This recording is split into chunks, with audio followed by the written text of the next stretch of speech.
Почитувани денес пред спомен куќата на Мајка Тереза, како и во останатите градови во Република Македонија, го одбележуваме меѓународниот ден на жената. 8 март ја следиме светската традиција со подарување на цветови за сите жени.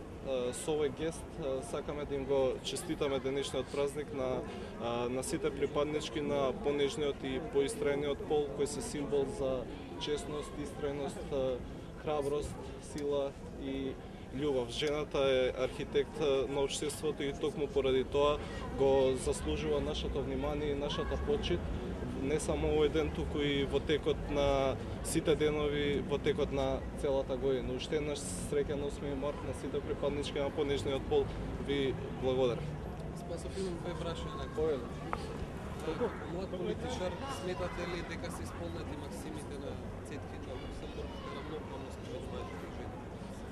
Јас сметам дека се исполнети условите на равноправност, меѓутоа ние понатаму треба да се бориме за да ја одржиме таа равноправност на правата и обврските на припадниците и припадничките на двата пола.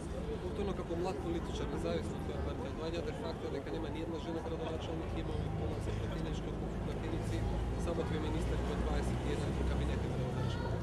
Зошто тоа што Нашата партија, како што ви кажав, ги почитува жените и секогаш гледа најмалку 30% во секоја структура партиска да има припаднички на понежниот пол, и тоа ќе го правиме и во иднина, се со цел да обезбедиме една равноправност помеѓу мажите и жените. Благодариме на сите.